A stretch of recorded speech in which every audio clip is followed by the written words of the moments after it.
Anne of Avonlea by Lucy Maud Montgomery. Chapter 5. A Full-Fledged Schoolma'am.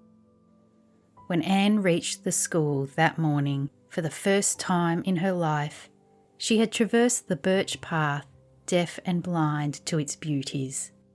All was quiet and still. The preceding teacher had trained the children to be in their places at her arrival. And when Anne entered the schoolroom, she was confronted by prim rows of shining morning faces and bright inquisitive eyes. She hung up her hat and faced her pupils, hoping that she did not look as frightened and foolish as she felt, and they would not perceive how she was trembling. She had sat up until nearly 12 the preceding night, composing a speech she meant to make to her pupils upon opening the school. She had revised and improved it painstakingly, and she had learned it off by heart. It was a very good speech, and had some very fine ideas in it, especially about mutual help and earnest striving after knowledge. The only trouble was that she could not now remember a word of it. And what seemed to her a year, about 10 seconds in reality, she said faintly, "Take your testaments, please," and sank breathlessly into her chair under cover of the rustle and clatter of desk lids that followed. While the children read their verses, Anne marshalled her shaky wits into order and looked over the array of little pilgrims to the grown-up land. Most of them were, of course, quite well known to her. Her own classmates had passed out in the preceding year, but the rest had all gone to school with her, excepting the primer class and 10 newcomers to Avonlea. Anne secretly felt more interest in these 10 than in those whose possibilities were already fairly well mapped out to her. To be sure, they might be just as commonplace as the rest, but on the other hand, there might be a genius among them. It was a thrilling idea. Sitting by himself at a corner desk was Anthony Pye. He had a dark, sullen face and was staring at Anne with a hostile expression in his black eyes. Anne instantly made up her mind that she would win that boy's affection and discomfort the Pyes utterly. In the other corner, another strange boy was sitting with Artie Sloane, a jolly-looking little chap with a snub nose, freckled face, and big light blue eyes, fringed with whitish lashes. Probably the Donnell boy, and if resemblance went for anything, his sister was sitting across the aisle with Mary Bell. Anne wondered what sort of a mother the child had, to send her to school dressed as she was. She wore a faded pink silk dress, trimmed with a great deal of cotton lace, soiled white kid slippers, and silk stockings. Her sandy hair was tortured into innumerable kinky and unnatural curls, surmounted by a flamboyant bow of pink ribbon bigger than her head. Judging from her expression, she was very well satisfied with herself. A pale little thing, with smooth ripples of fine silky fawn-coloured hair flowing over her shoulders, must, Anne thought, be Annetta Bell, whose parents had formerly lived in the Newbridge School district, but by reason of hauling their house 50 yards north of its old site were now in Avonlea. 3 pallid little girls crowded into one seat were certainly Cottons, and there was no doubt that the small beauty with the long brown curls and hazel eyes, who was casting looks at Jack Gillis over the edge of her testament, was Prillie Rogerson, whose father had recently married a second wife and brought Prillie home from her grandmother's in Grafton. A tall, awkward girl in a back seat, who seemed to have too many feet and hands, Anne could not place at all, but later on discovered that her name was Barbara Shaw, and that she had come to live with an Avonlea aunt. She was also to find out that if Barbara ever managed to walk down the aisle without falling over her own or somebody else's feet, the Avonlea scholars wrote the unusual fact up on the porch wall to commemorate it. But when Anne's eyes met those of the boy at the front desk facing her own, a queer little thrill went over her, as if she had found her genius. She knew this must be Paul Irving, and that Mrs. Rachel Lynde had been right for once when she prophesied that he would be unlike the Avonlea children. More than that, Anne realised that he was unlike other children anywhere, and that there was a soul akin to her own, gazing at her out of the very dark blue eyes that were watching her so intently. She knew Paul was 10, but he looked no more than 8. He had the most beautiful little face she had ever seen in a child, features of exquisite delicacy and refinement, framed in a halo of chestnut curls. His mouth was delicious, being full without pouting, the crimson lips just softly touching and curving into finely finished little corners that narrowly escaped being dimpled. He had a sober, grave, meditative expression, as if his spirit was much older than his body. But when Anne smiled softly at him, it vanished in a sudden answering smile, which seemed an illumination of his whole being, as if some lamp had suddenly kindled into flame inside him, radiating him from top to toe. Best of all, it was involuntary, born of no external effort or motive, but simply the outflashing of a hidden personality, rare and fine and sweet. With that quick interchange of smiles, Anne and Paul were fast friends forever, before a word had passed between them. The day went by like a dream. Anne could never clearly recall it afterwards. It almost seemed as if it were not she who was teaching, but somebody else. She heard classes and worked sums, and set copies mechanically. The children behaved quite well. Only 2 cases of discipline occurred. Morley Andrews was caught driving a pair of trained crickets in the aisle. Anne stood Morley on the platform for an hour, and, which Morley felt much more keenly, confiscated his crickets. She put them in a box, and on the way home from school set them free in Violet Vale. But Morley believed then and ever afterwards that she took them home and kept them for her own private amusement. The other culprit was Anthony Pye, who poured the last drops of water from his slate bottle down the back of Aurelia Clay's neck. Anne kept Anthony in at recess and talked to him about what was expected of gentlemen, admonishing him that they never poured water down ladies' necks. She wanted all her boys to be gentlemen, she said.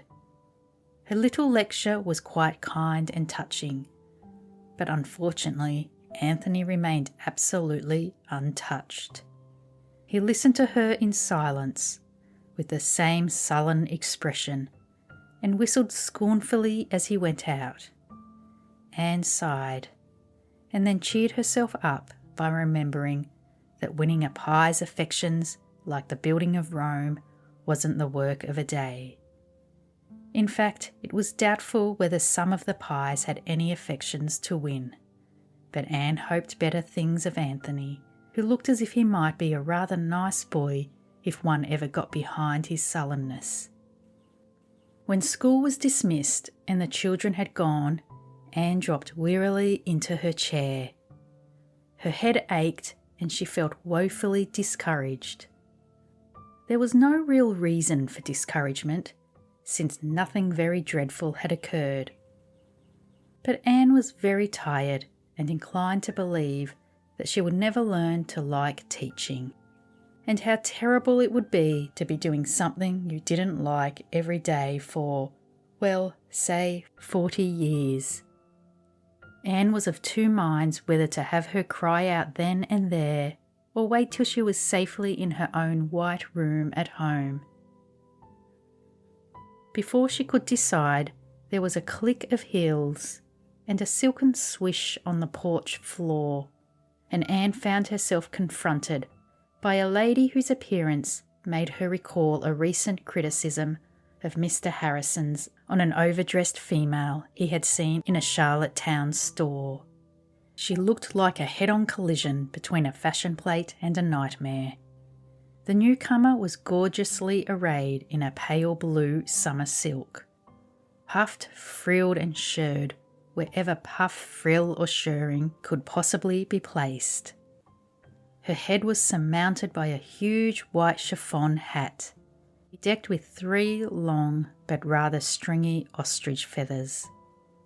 A veil of pink chiffon, lavishly sprinkled with huge black dots, hung like a flounce from the hat brim to her shoulders and floated off in 2 airy streamers behind her. She wore all the jewellery that could be crowded on one small woman, and a very strong odour of perfume attended her. "I am Mrs. Donnell, Mrs. H.B. Donnell," announced this vision, "and I have come in to see you about something Clarice Almira told me when she came home to dinner today. It annoyed me excessively." "I'm sorry," faltered Anne, vainly trying to recollect any incident of the morning connected with the Donnell children. "Clarice Almira told me that you pronounced our name Donnell. Now, Miss Shirley, the correct pronunciation of our name is Donnell. Accent on the last syllable. I hope you'll remember this in future." "I'll try to," gasped Anne, choking back a wild desire to laugh. "I know by experience that it's very unpleasant to have one's name spelled wrong, and I suppose it must be even worse to have it pronounced wrong." "Certainly it is, and Clarice Almira also informed me that you called my son Jacob."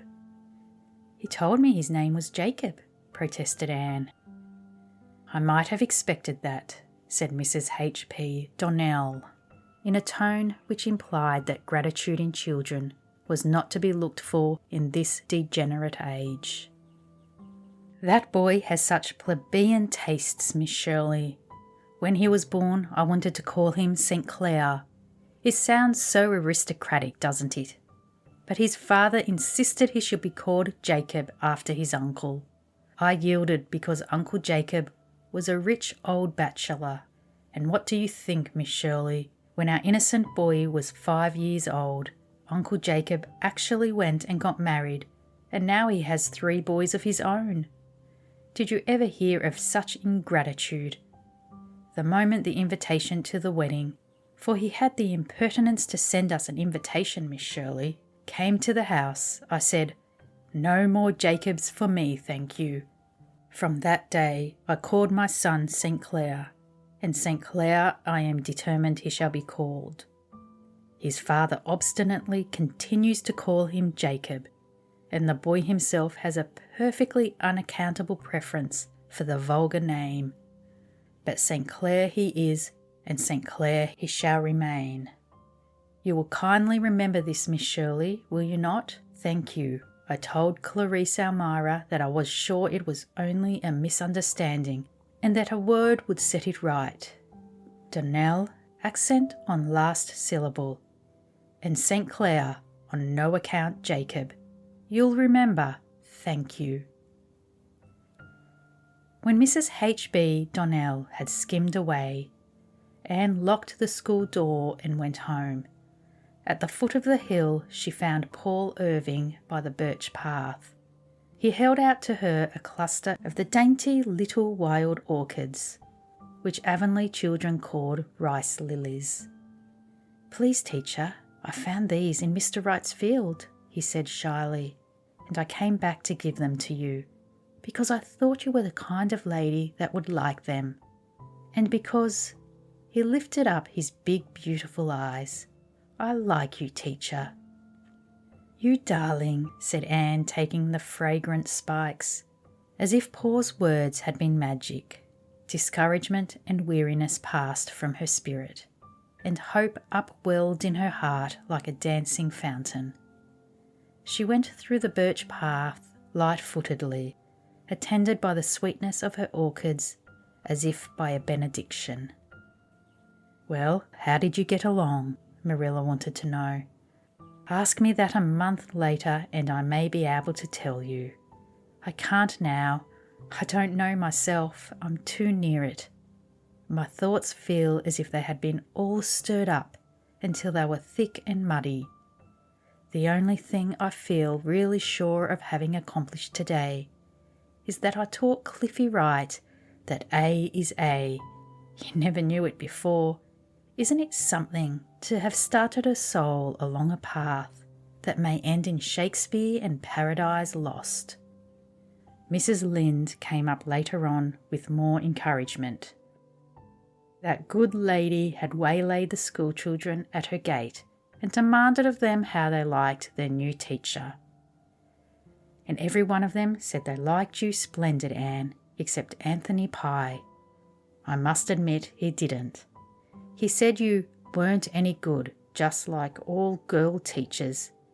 There's the pie leaven for you, but never mind." "I'm not going to mind," said Anne quietly, "and I'm going to make Anthony Pye like me yet. Patience and kindness will surely win him." "Well, you can never tell about a pie," said Mrs. Rachel cautiously. "They go by contraries, like dreams often as not. As for that Donnell woman, she'll get no Donnelling from me, I can assure you. The name is Donnell, and always has been. The woman is crazy, that's what. She has a pug dog she calls Queenie, and it has had its meals at the table along with the family, eating off a china plate. I'd be afraid of a judgment if I was her.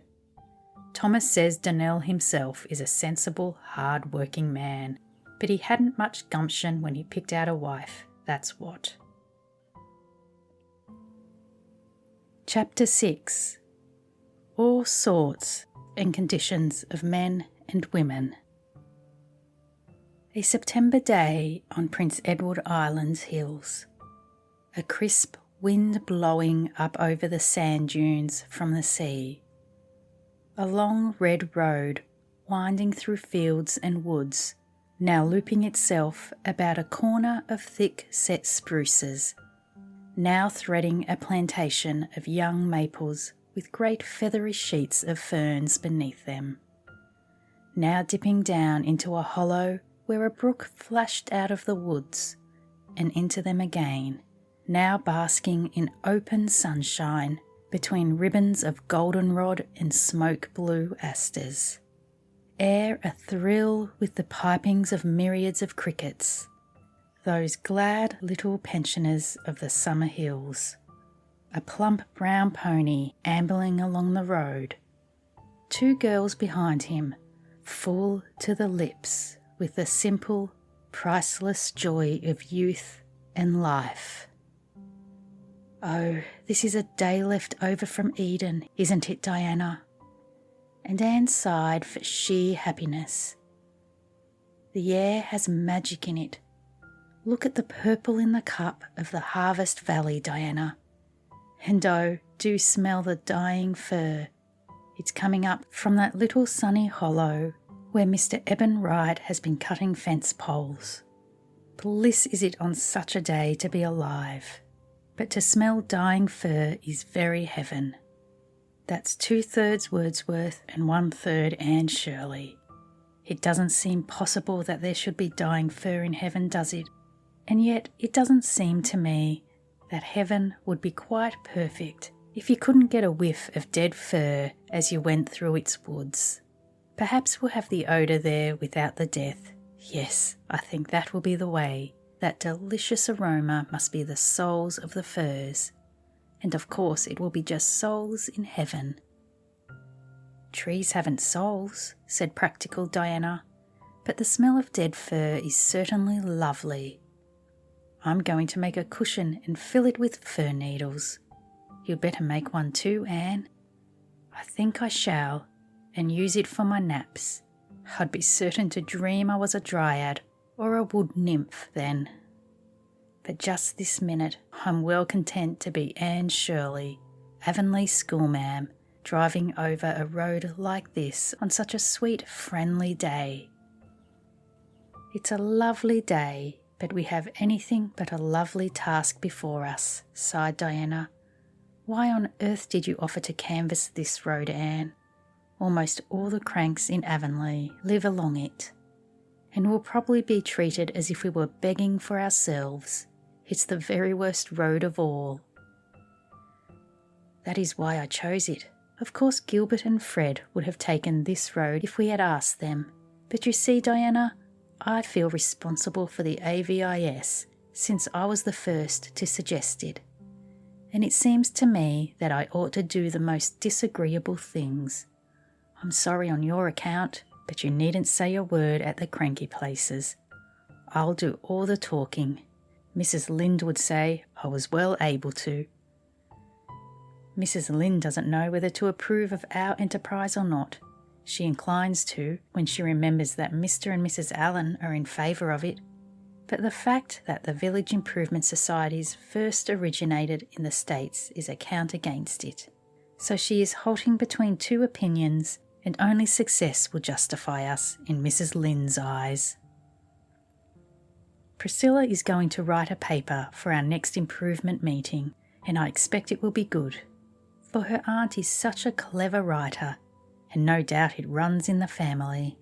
I shall never forget the thrill it gave me when I found out that Mrs. Charlotte E. Morgan was Priscilla's aunt. It seemed so wonderful that I was a friend of the girl whose aunt wrote Edgewood Days and the Rosebud Garden. Where does Mrs. Morgan live? In Toronto, and Priscilla says she's coming to the island for a visit next summer, and if it is possible, Priscilla is going to arrange to have us meet her. That seems almost too good to be true. True, but it's something pleasant to imagine after you go to bed. The Avonlea Village Improvement Society, or AVIS, was an organised fact.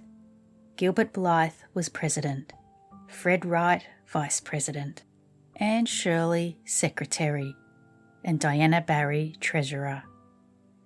The improvers, as they were promptly christened, were to meet once a fortnight at the homes of the members.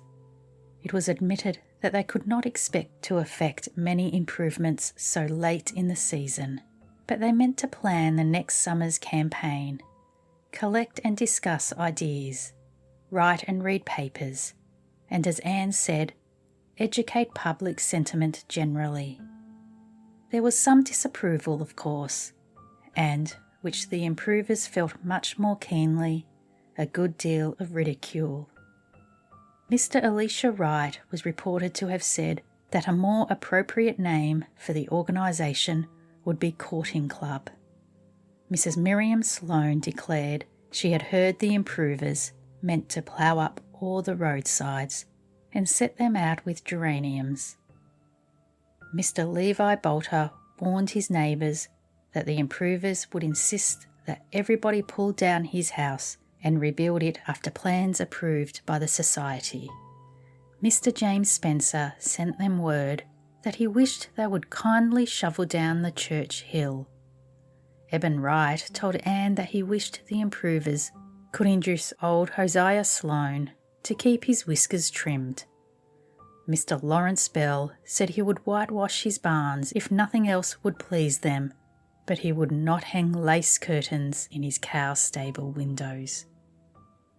Mr. Major Spencer asked Clifton Sloane, an improver who drove the milk to Carmody cheese factory, if it was true that everybody would have to have his milk stand hand-painted next summer and keep an embroidered centrepiece on it, in spite of, or perhaps human nature being what it is, because of this, the society went gamely to work at the only improvement they could hope to bring about that fall. At the second meeting in the Barry parlour, Oliver Sloane moved that they start a subscription to re-shingle and paint the hall. Julia Bell seconded it, with an uneasy feeling that she was doing something not exactly ladylike. Gilbert put the motion, it was carried unanimously, and Anne gravely recorded it in her minutes.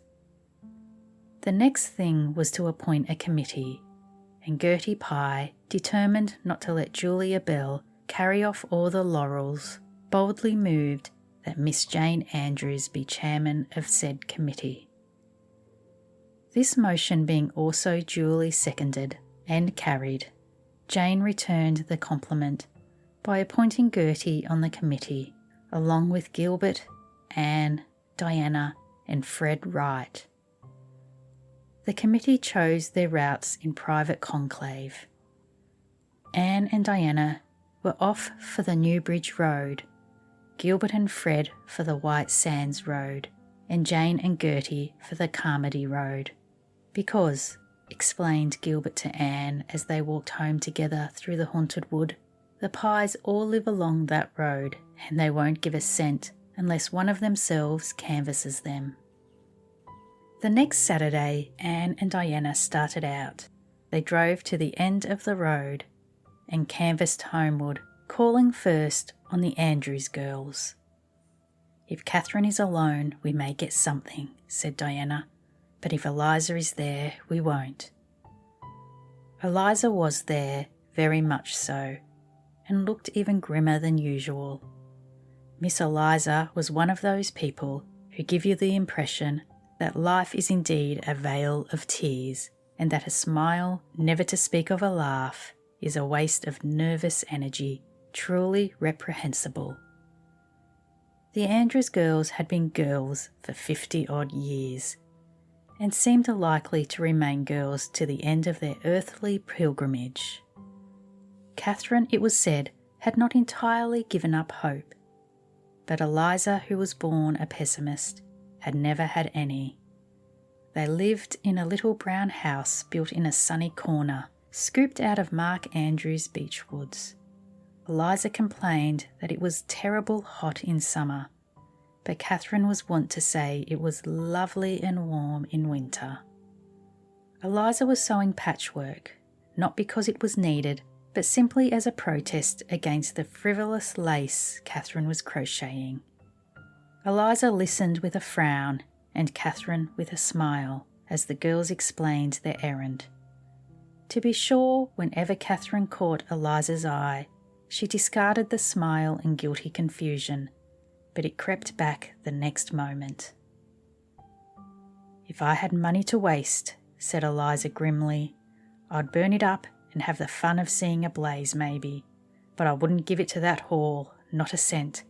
It's no benefit to the settlement, just a place for young folks to meet and carry on when they are better off at home in their beds."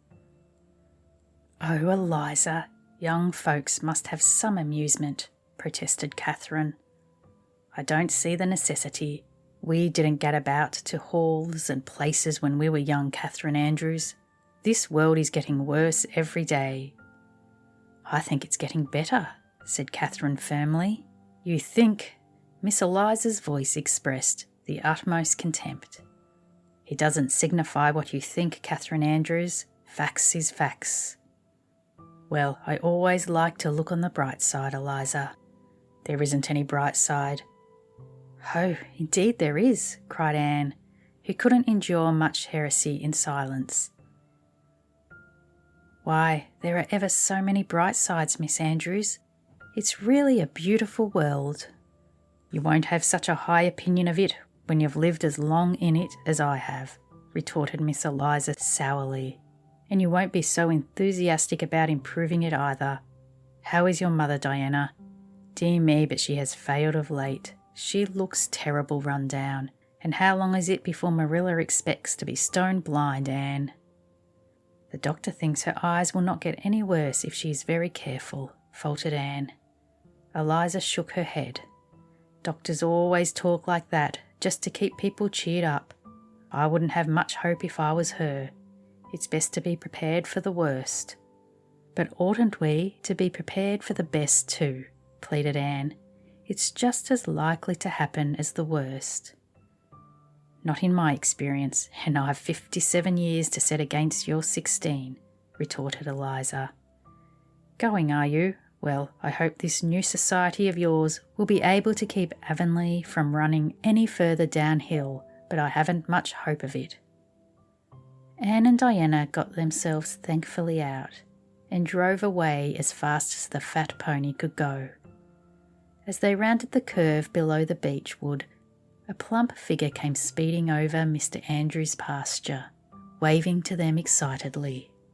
It was Catherine Andrews, and she was so out of breath that she could hardly speak. But she thrust a couple of quarters into Anne's hand.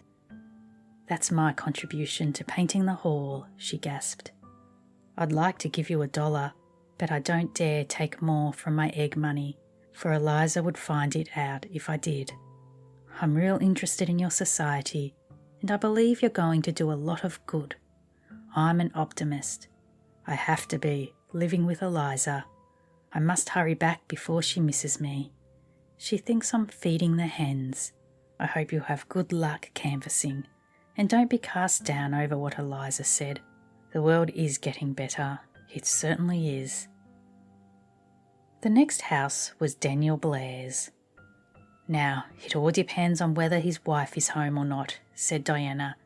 "If she is, we won't get a cent. Everybody says Dan Blair doesn't dare have his hair cut without asking her permission, and it's certain she's very close, to state it moderately. She says she has to be just before she's generous, but Mrs. Lynde says she's so much before that generosity never catches up with her at all." Anne related their experience at the Blair place to Marilla that evening. "We tied the horse and then rapped at the kitchen door. Nobody came, but the door was open, and we could hear somebody in the pantry going on dreadfully. We couldn't make out the words, but Diana says she knows they were swearing by the sound of them.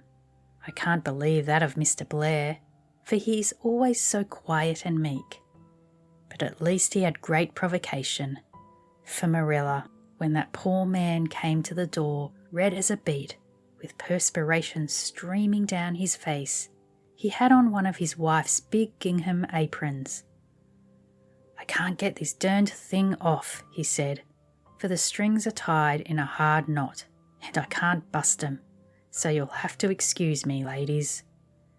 We begged him not to mention it, and went in and sat down. Mr. Blair sat down too. He twisted the apron around to his back and rolled it up, but he did look so ashamed and worried that I felt sorry for him, and Diana said she feared we had called at an inconvenient time. 'Oh, not at all,' said Mr. Blair, trying to smile. You know, he is always very polite. 'I'm a little busy, getting ready to bake a cake, as it were. My wife got a telegram today that her sister from Montreal is coming tonight, and she's gone to take the train to meet her, and left orders for me to make a cake for tea. She writ out the recipe and told me what to do, and I've clean forgot half the directions already. And it says, flavour according to taste. What does that mean? How can you tell? And what if my taste doesn't happen to be other people's taste? Would a tablespoon of vanilla be enough for a small layer cake?' I felt sorrier than ever for the poor man. He didn't seem to be in his proper sphere at all. I had heard of hen-pecked husbands, and now I felt that I saw one. It was on my lips to say, 'Mr. Blair, if you'll give us a subscription for the hall, I'll mix up your cake for you.' But I suddenly thought it wouldn't be neighbourly to drive too sharp a bargain with a fellow creature in distress. So I offered to mix the cake for him without any conditions at all. He just jumped at my offer. He said he'd been used to making his own bread before he was married, but he feared cake was beyond him, and yet he hated to disappoint his wife. He got me another apron, and Diana beat the eggs, and I mixed the cake. Mr. Blair ran about and got us the materials. He had forgotten all about his apron, and when he ran it streamed out behind him, and Diana said she thought she would die to see it. He said he could bake the cake all right, he was used to that, And then he asked for our list, and he put down $4. So you see, we were rewarded. But even if he hadn't given a cent, I'd always feel that we had done a truly Christian act in helping him. Theodore White's was the next stopping place. Neither Anne nor Diana had ever been there before, and they had only a very slight acquaintance with Mrs. Theodore, who was not given to hospitality. Should they go to the back or front door? While they held a whispered consultation, Mrs. Theodore appeared at the front door with an arm full of newspapers. Deliberately, she laid them down one by one on the porch floor and the porch steps, and then down the path to the very feet of her mystified callers. "Will you please wipe your feet carefully on the grass and then walk on these papers?" she said anxiously. "I've just swept the house all over, and I can't have any more dust tracked in. The path's been real muddy since the rain yesterday." "Don't you dare laugh," warned Anne in a whisper as they marched along the newspapers. "And I implore you, Diana, not to look at me, no matter what she says, or I shall not be able to keep a sober face." The papers extended across the hall and into a prim, fleckless parlour. Anne and Diana sat down gingerly on the nearest chairs and explained their errand. Mrs. White heard them politely, interrupting only twice, once to chase out an adventurous fly and once to pick up a tiny wisp of grass that had fallen on the carpet from Anne's dress. Anne felt wretchedly guilty, but Mrs. White subscribed $2 and paid the money down. "To prevent us from having to go back for it," Diana said when they got away. Mrs. White had the newspapers gathered up before they had their horses untied, and as they drove out of the yard, they saw her busily wielding a broom in the hall. "I've always heard that Mrs. Theodore White was the neatest woman alive, and I'll believe it after this," said Diana, giving way to her suppressed laughter as soon as it was safe. "I am glad she has no children," said Anne solemnly. "It would be dreadful beyond words for them if she had." At the Spencers, Mrs. Isabella Spencer made them miserable by saying something ill-natured about everyone in Avonlea. Mr. Thomas Bolter refused to give anything, because the hall, when it had been built 20 years before, hadn't been built on the site he recommended. Mrs. Esther Bell, who was the picture of health, took half an hour to detail all her aches and pains, and sadly put down 50 cents because she wouldn't be there that time next year to do it. No, she would be in her grave. Their worst reception, however, was at Simon Fletcher's. When they drove into the yard, they saw two faces peering at them through the porch window, but although they rapped and waited, patiently and persistently, nobody came to the door. Two decidedly ruffled and indignant girls drove away from Simon Fletcher's. Even Anne admitted that she was beginning to feel discouraged. But the tide turned after that. Several Sloane homesteads came next, where they got liberal subscriptions, and from that to the end they fared well, with only one occasional snub. Their last place of call was at Robert Dixon's by the Pond Bridge. They stayed to tea there, although they were nearly home, rather than risking offending Mrs. Dixon, who had the reputation of being a very touchy woman. While they were there, old Mrs. James White called in. "I've just been down to Lorenzo's," she announced. "He's the proudest man in Avonlea this minute. What do you think? There's a brand new boy there. And after 7 girls, that's quite an event, I can tell you." Anne pricked up her ears, and when they drove away she said, "I'm going straight to Lorenzo White's." "But he lives on the White Sands Road, and it's quite a distance out of our way," protested Diana. "Gilbert and Fred will canvass him." "They are not going round until next Saturday, and it will be too late by then," said Anne firmly. "The novelty will be worn off. Lorenzo White is dreadfully mean, but he will subscribe to anything just now. We mustn't let such a golden opportunity slip, Diana." The result justified Anne's foresight. Mr. White met them in the yard, beaming like the sun upon an Easter day. When Anne asked for a subscription, he agreed enthusiastically. Certain. Just put me down for $1 more than the highest subscription you've got." "That will be $5. Mr. Daniel Blair put down 4, said Anne, half afraid. But Lorenzo did not flinch. "5 it is, and here's the money on the spot. Now, I want you to come into the house. There's something in there worth seeing. Something very few people have seen as yet. Just come in and pass your opinion." "What will we say if the baby isn't pretty?" whispered Diana in trepidation as they followed the excited Lorenzo into the house. "Oh, there will certainly be something else nice to say about it," said Anne easily. "There always is about a baby." The baby was pretty, however, and Mr. White felt that he got his $5 worth out of the girl's honest delight over the plump little newcomer. But that was the first, last, and only time that Lorenzo White ever subscribed to anything.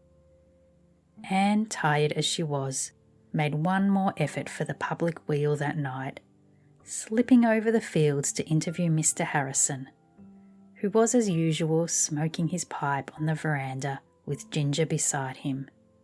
Strictly speaking, he was on the Carmody Road, but Jane and Gertie, who were not acquainted with him, save by doubtful report, had nervously begged Anne to canvass him.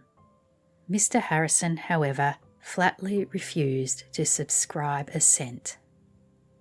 And all Anne's wails were in vain. "But I thought you approved of our society, Mr. Harrison," she mourned. So I do, but my approval doesn't go as deep as my pocket, Anne." "A few more experiences, such as I have had today, would make me as much of a pessimist as Miss Eliza Andrews," Anne told her reflection in the east gable mirror at bedtime. Chapter 7. The Pointing of Duty. Anne leaned back in her chair one mild October evening and sighed. She was sitting at a table covered with textbooks and exercises, but the closely written sheets of paper before her had no apparent connection with studies or schoolwork. "What is the matter?" asked Gilbert, who had arrived at the open kitchen door just in time to hear the sigh. Anne coloured and thrust her writing out of sight under some school compositions. "Nothing very dreadful. I was just trying to write out some of my thoughts, as Professor Hamilton advised me, but I couldn't get them to please me. They seem so stiff and foolish directly they're written down on white paper with black ink. Fancies are like shadows, you can't cage them. They're such wayward dancing things. But perhaps I'll learn the secret some day, if I keep on trying. I haven't a great many spare moments, you know. By the time I finish correcting school exercises and compositions, I don't always feel like writing any of my own." "You are getting on splendidly in school, Anne. All the children like you," said Gilbert, sitting down on the stone step.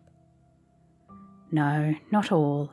Anthony Pye doesn't and won't like me. What is worse, he doesn't respect me.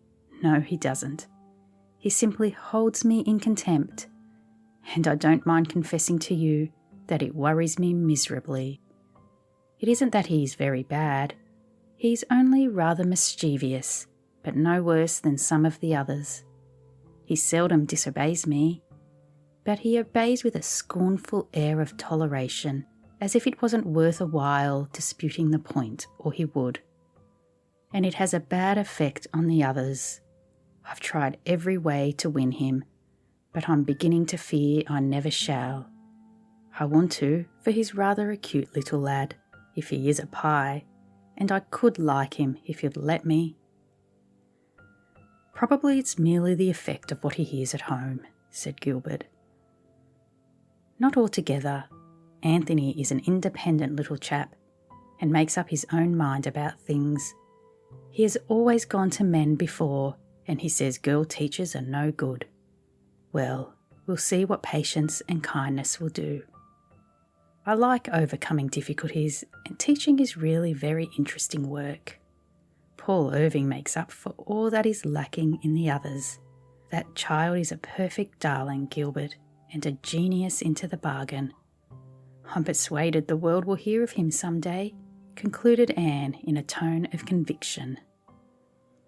I like teaching too, said Gilbert. It's good training for one thing. Why, Anne, I've learned more in the weeks I've been teaching the young ideas of White Sands than I learned in all the years I went to school myself. We all seem to be getting on pretty well. The Newbridge people like Jane, I hear, and I think White Sands is tolerably satisfied with your humble servant, all except Mr. Andrew Spencer. I met Mrs. Peter Blewett on my way home last night, and she told me she thought it her duty to inform me that Mr. Spencer didn't approve of my methods. Have you ever noticed, asked Anne reflectively, that when people say it is their duty to tell you a certain thing, you may prepare for something disagreeable? Why is it that they never seem to think it a duty to tell you the pleasant things they hear about you? Mrs. H.B. Donnell called at the school again yesterday and told me she thought it her duty to inform me that Mrs. Harmon Andrews didn't approve of my reading fairy tales to the children, and that Mr. Rogerson thought Prilly wasn't coming on fast enough in arithmetic. If Prilly would spend less time making eyes at the boys over her slate, she might do better. I feel quite sure that Jack Gillis works her class sums for her, though I've never been able to catch him red-handed. Have you succeeded in reconciling Mrs. Donnell's hopeful son to his saintly name? Asked Gilbert. Yes, laughed Anne, but it was really a difficult task. At first, when I called him St. Clair, he would not take the least notice until I'd spoken 2 or 3 times. And then, when the other boys nudged him, he would look up with such an aggrieved air, as if I'd called him John or Charlie, and he couldn't be expected to know I meant him. So I kept him in after school one night and talked kindly to him. I told him his mother wished me to call him St. Clair, and I couldn't go against her wishes. He saw it when it was all explained out. He's really a very reasonable little fellow. And he said I could call him St. Clair, but that he would lick the stuffing out of any of the boys that tried it. Of course, I had to rebuke him again for using such shocking language. Since then, I call him St. Clair, and the boys call him Jake, and all goes smoothly. He informs me that he means to be a carpenter, but Mrs. Donnell says I am to make a college professor out of him. The mention of college gave a new direction to Gilbert's thoughts, and they talked for a time of their plans and wishes. Gravely, earnestly, hopefully, as youth loves to talk, while the future is yet an untrodden path full of wonderful possibilities. Gilbert had finally made up his mind that he was going to be a doctor. It is a splendid profession, he said enthusiastically. A fellow has to fight something all through life. Didn't somebody once define man as a fighting animal? And I want to fight disease and pain and ignorance. I want to do my share of honest, real work in the world, Anne. Add a little to the sum of human knowledge that all the good men have been accumulating since it began. The folks who lived before me have done so much for me that I want to show my gratitude by doing something for the folks who will live after me. It seems to me that is the only way a fellow can get square with his obligations to the race. I'd like to add some beauty to life, said Anne dreamily.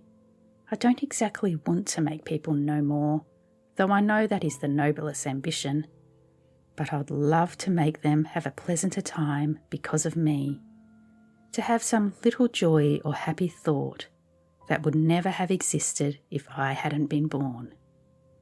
I think you're fulfilling that ambition every day, said Gilbert admiringly. And he was right. Anne was one of the children of light by birthright. After she had passed through a life with a smile or a word thrown across it like a gleam of sunshine, the owner of that life saw it, for the time being at least, as hopeful and lovely and of good report. Finally, Gilbert rose regretfully. Well, I must run up to the Macphersons.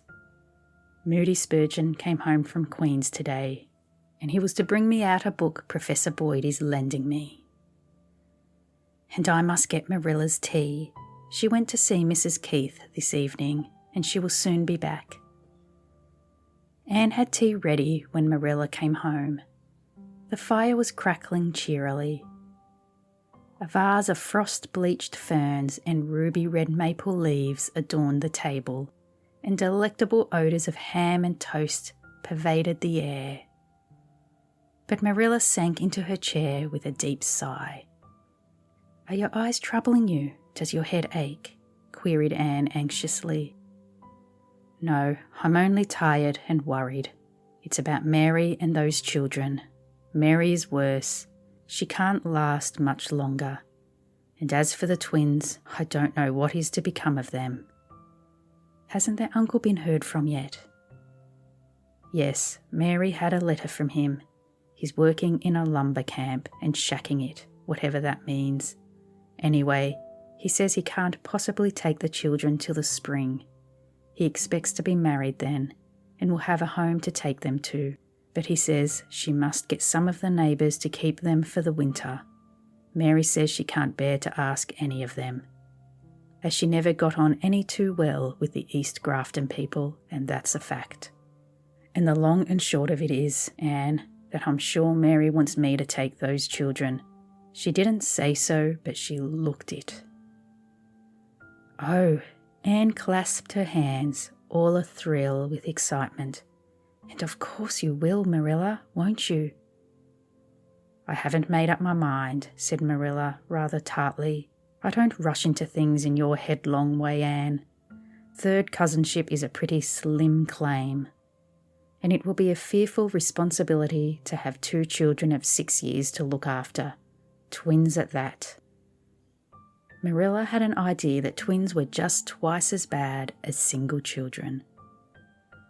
"Twins are very interesting, at least one pair of them," said Anne. "It's only when there are 2 or 3 pairs that it gets monotonous. And I think it would be real nice for you to have something to amuse you when I'm away in school." "I don't reckon there'd be much amusement in it. More worry and bother than anything else, I should say.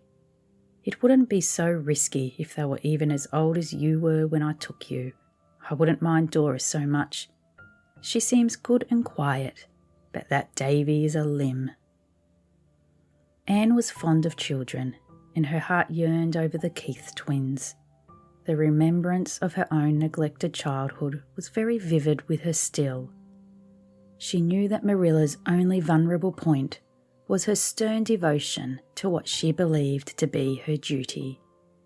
And Anne skillfully marshalled her arguments along this line. "If Davy is naughty, it's all the more reason why he should have good training, isn't it, Marilla? If we don't take them, we don't know who will, nor what kind of influences may surround them. Suppose Mrs. Keith's next-door neighbour, the Sprotts, were to take them. Mrs. Lynde says Henry Sprott is the most profane man that ever lived, and you can't believe a word his children say. Wouldn't it be dreadful to have the twins learn anything like that? Or suppose they went to the Wiggins. Mrs. Lynde says that Mr. Wiggins sells everything off the place that can be sold, and brings his family up on skim milk. You wouldn't like your relations to be starved, even if they were only third cousins, would you? It seems to me, Marilla, that it is our duty to take them." "I suppose it is," assented Marilla gloomily. "I dare say I'll tell Mary I'll take them. You needn't look so delighted, Anne. It will mean a good deal of extra work for you. I can't sew a stitch on account of my eyes, so you'll have to see to the making and mending of their clothes. And you don't like sewing." "I hate it," said Anne calmly. "But if you are willing to take those children from a sense of duty, surely I can do their sewing from a sense of duty. It does people good to have to do things they don't like, in moderation." Chapter 8. Marilla Adopts Twins. Mrs. Rachel Lynde was sitting at her kitchen window, knitting a quilt, just as she had been sitting one evening several years previously, when Matthew Cuthbert had driven down over the hill with what Mrs. Rachel called his imported orphan. But that had been in springtime, and this was late autumn, and all the woods were leafless and the fields were sere and brown.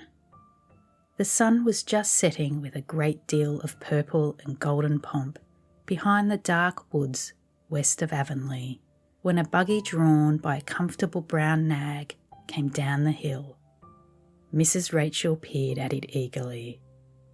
"There's Marilla getting home from the funeral," she said to her husband, who was lying on the kitchen lounge. Thomas Lynde lay more on the lounge nowadays than he had been used to do, but Mrs. Rachel, who was so sharp at noticing anything beyond her own household, had not as yet noticed this. "And she's got the twins with her. Yes, there's Davy, leaning over the dashboard, grabbing at the pony's tail, and Marilla jerking him back. Dora's sitting up on the seat as prim as you please. She always looks as if she'd just been starched and ironed.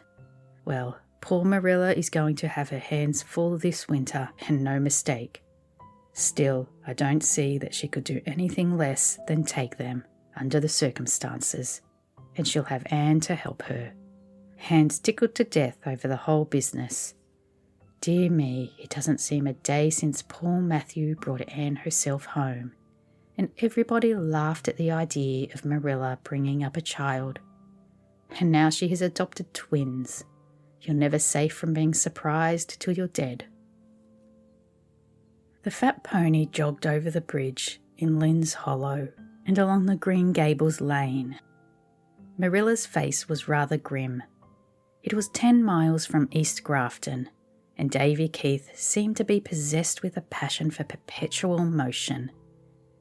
It was beyond Marilla's power to make him sit still, and she had been in an agony the whole way, lest he fall over the back of the wagon and break his neck, or tumble over the dashboard under the pony's heels. In despair, she finally threatened to whip him soundly when she got home, whereupon Davy climbed into her lap, regardless of the reins, flung his chubby arms about her neck, and gave her a bear-like hug. "I don't believe you mean it," he said, smacking her wrinkled cheek affectionately. "You don't look like a lady who'd whip a little boy just 'cause he couldn't keep still. Didn't you find it awful hard to keep still when you was only as old as me?" "No, I always kept still when I was told," said Marilla, trying to speak sternly, albeit she felt her heart waxing soft within her under Davy's impulsive caresses. "Well, I suppose that was 'cause you was a girl," said Davy, squirming back to his place after another hug. "You was a girl once, I suppose, though it's awful funny to think of it. Dora can sit still, but there ain't much fun in it, I don't think. Seems to me it must be slow to be a girl. Here, Dora, let me liven you up a bit." Davy's method of livening up was to grasp Dora's curls in his fingers and give them a tug. Dora shrieked and then cried. "How can you be such a naughty boy and your poor mother just laid in her grave this very day?" demanded Marilla despairingly. "But she was glad to die," said Davy confidentially. "I know, 'cause she told me so. She was awful tired of being sick. We'd a long talk the night before she died. She told me you was going to take me and Dora, for the winter, and I was to be a good boy. I'm going to be good, but can't you be good running round just as well as sitting still? And she said I was always to be kind to Dora and stand up for her, and I'm going to. Do you call pulling her hair being kind to her? Well, I ain't going to let anybody else pull it, said Davy, doubling up his fists and frowning. They'll just better try it. I didn't hurt her much. She just cried 'cause she's a girl. I'm glad I'm a boy, but I'm sorry I'm a twin. When Jimmy Sprot's sister contradicts him, he just says, I'm older than you, so of course I know better. And that settles her. But I can't tell Dora that, and she just goes on thinking different from me. You might let me drive the Gigi for a spell, since I'm a man.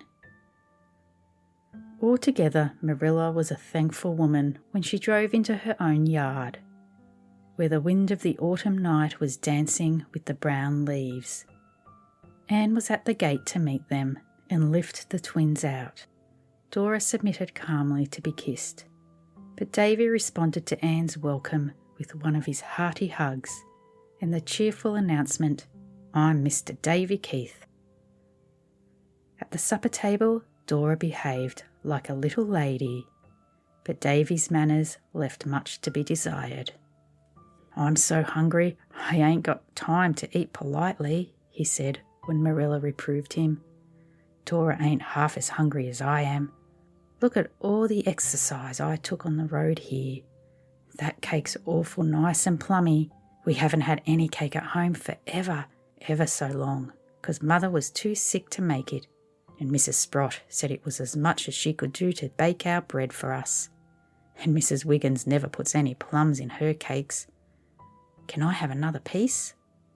Marilla would have refused, but Anne cut a generous second slice.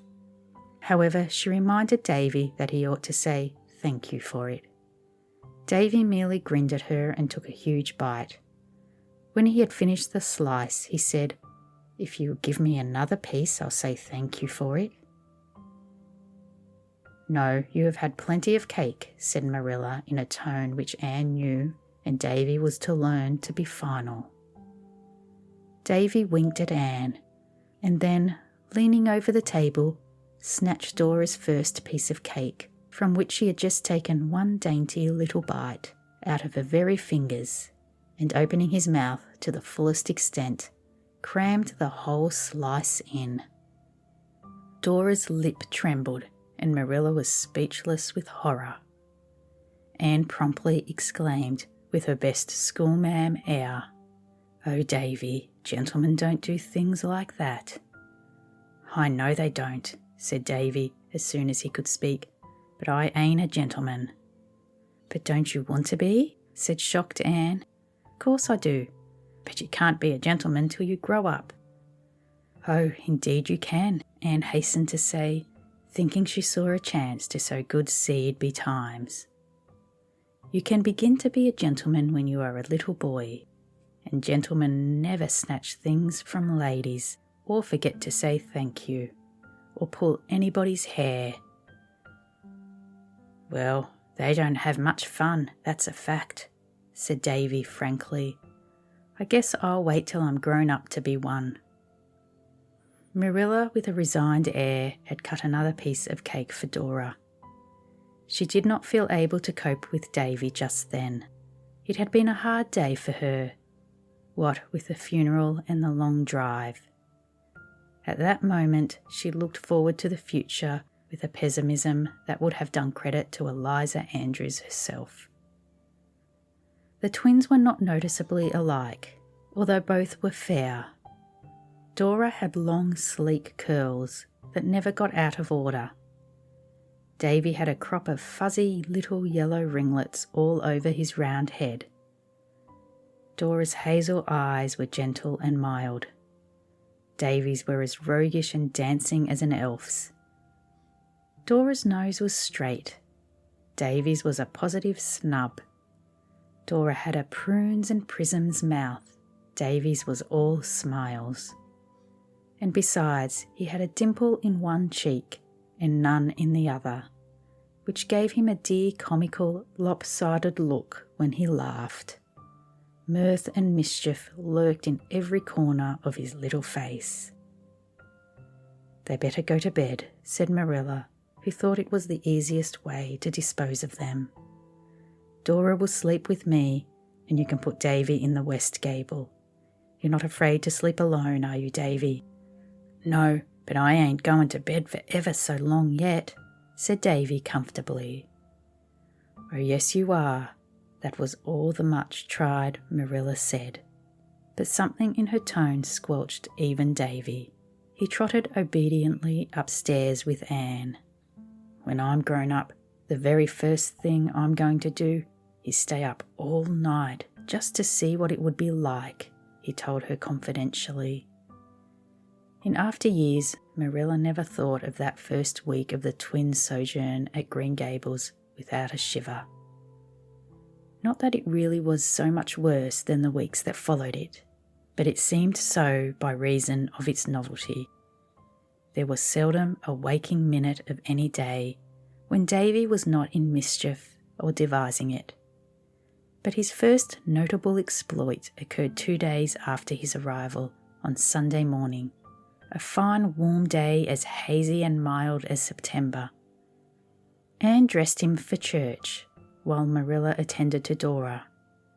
Davy at first objected strongly to having his face washed. "Marilla washed it yesterday, and Mrs. Wiggins scoured me with hard soap the day of the funeral. That's enough for 1 week. I don't see the good of being so awful clean. It's lots more comfortable being dirty." "Paul Irving washes his face every day of his own accord," said Anne astutely. Davy had been an inmate of Green Gables for little over 48 hours, but he already worshipped Anne and hated Paul Irving, whom he had heard Anne praising enthusiastically the day of his arrival. If Paul Irving washed his face every day, that settled it. He, Davy Keith, would do it too if it killed him. The same consideration induced him to submit meekly to the other details of his toilet, and he was really a handsome little lad when all was done. Anne felt an almost maternal pride in him as she led him into the old Cuthbert pew. Davy behaved quite well at first, being occupied in casting covert glances at all the small boys within view and wondering which was Paul Irving. The first 2 hymns and the scripture reading passed off uneventfully. Mr. Allen was praying when the sensation came. Loretta White was sitting in front of Davy, her head slightly bent and her fair hair hanging in 2 long braids, between which a tempting expanse of white neck showed, encased in a loose lace frill. Loretta was a fat, placid-looking child of 8, who had conducted herself irreproachably in church from the very first day her mother carried her there, an infant of 6 months. Davy thrust his hand into his pocket and produced a caterpillar, a furry, squirming caterpillar. Marilla saw and clutched at him, but she was too late. Davy dropped the caterpillar down Loretta's neck. Right in the middle of Mr. Allen's prayer burst a series of piercing shrieks. The minister stopped appalled and opened his eyes. Every head in the congregation flew up. Loretta White was dancing up and down in her pew, clutching frantically at the back of her dress. "Oh, oh, take it off, take it off. That bad boy put it down my neck. It's going further down. Oh, oh." Mrs. White rose with a set face, carried the hysterical, writhing Loretta out of church. Her shrieks died away in the distance, and Mr. Allen proceeded with the service. But everybody felt that it was a failure that day. For the first time in her life, Marilla took no notice of the text, and Anne sat with scarlet cheeks of mortification. When they got home, Marilla put Davy to bed and made him stay there for the rest of the day. She would not give him any dinner, but allowed him a plain tea of bread and milk. Anne carried it to him and sat sorrowfully by him while he ate it with an unrepentant relish. But Anne's mournful eyes troubled him. "I suppose," he said reflectively, "that Paul Irving wouldn't have dropped a caterpillar down a girl's neck in church, would he?" "Indeed he wouldn't," said Anne sadly. "Well, I'm kind of sorry I did it then," conceded Davy, "but it was such a jolly big caterpillar. I picked him up on the church steps just as we went in. It seemed a pity to waste him. And say, wasn't it fun to hear that girl yell?" Tuesday afternoon, the Aid Society met at Green Gables. Anne hurried home from school, for she knew that Marilla would need all the assistance she could give. Dora, neat and proper in her nicely starched white dress and black sash, was sitting with the members of the Aid in the parlour, speaking demurely when spoken to, keeping silence when not, and in every way comporting herself as a model child. Davy, blissfully dirty, was making mud pies in the barnyard. "I told him he might," said Marilla wearily. "I thought it would keep him out of the worse mischief. He can only get dirty at that. We'll have our teas over before we call him to his. Dora can have hers with us, but I would never dare to let Davy sit down at the table with all the Aids here." When Anne went to call the Aids to tea, she found that Dora was not in the parlour. Mrs. Jasper Bell said Davy had come to the front door and called her out. A hasty consultation with Marilla in the pantry resulted in a decision to let both children have their teas together later on. Tea was half over when the dining room was invaded by a forlorn figure. Marilla and Anne stared in dismay, the Aids in amazement. Could that be Dora, that sobbing nondescript in a drenched, dripping dress, and hair from which the water was streaming on Marilla's new coin spot rug? "Dora, what has happened to you?" cried Anne, with a guilty glance at Mrs. Jasper Bell, whose family was said to be the only one in the world in which accidents never occurred. "Davy made me walk the pig pen fence," wailed Dora. "I didn't want to, but he called me a fraidy cat, and I fell off into the pig pen, and my dress got all dirty, and the pig runned right over me. My dress was just awful, but Davy said if I'd stand under the pump, he'd wash it clean, and I did, and he pumped water all over me, but my dress ain't a bit cleaner, and my pretty sash and shoes are all spoiled." Anne did the honours of the table alone for the rest of the meal, while Marilla went upstairs and redressed Dora in her old clothes. Davy was caught and sent to bed without any supper.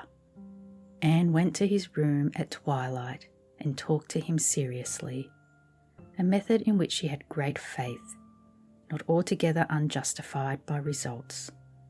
She told him she felt very badly over his conduct.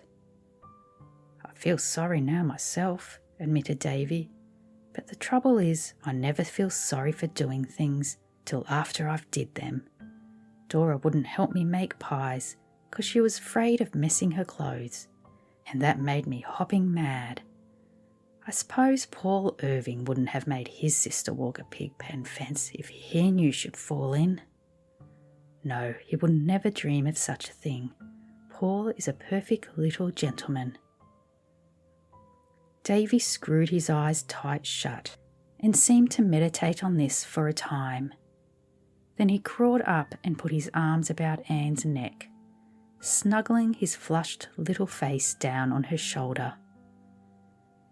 "Anne, don't you like me a little bit, even if I ain't a good boy like Paul?" "Indeed I do," said Anne sincerely. Somehow it was impossible to help liking Davy. "But I'd like you better still if you weren't so naughty." I did something else today," went on Davy in a muffled voice. "I'm sorry now, but I'm awful scared to tell you." You won't be very cross, will you? And you won't tell Marilla, will you? I don't know, Davy. Perhaps I ought to tell her. But I think I can promise you I won't if you promise me that you will never do it again, whatever it is. No, I never will. Anyhow, it's not likely I'd find any more of them this year. I found this one on the cellar steps. Davy, what is it you've done? I put a toad in Marilla's bed. You can go and take it out if you like. But say, Anne, wouldn't it be fun to leave it there? Davy Keith! Anne sprang from Davy's clinging arms and flew across the hall to Marilla's room. The bed was slightly rumpled. She threw back the blankets in nervous haste, and there in very truth was the toad, blinking at her from under a pillow. How can I carry that awful thing out? Moaned Anne with a shudder. The fire shovel suggested itself to her as she crept down to get it while Marilla was busy in the pantry. Anne had her own troubles carrying that toad downstairs, for it hopped off the shovel 3 times, and once she thought she had lost it in the hall. When she finally deposited it in the cherry orchard, she drew a long breath of relief. If Marilla knew, she'd never feel safe getting into bed again in her life. I'm so glad that little sinner repented in time. There's Diana, signalling to me from her window. I'm glad. I really feel the need of some diversion, for what with Anthony Pye in school and Davy Keith at home, my nerves have had about all they can endure for one day.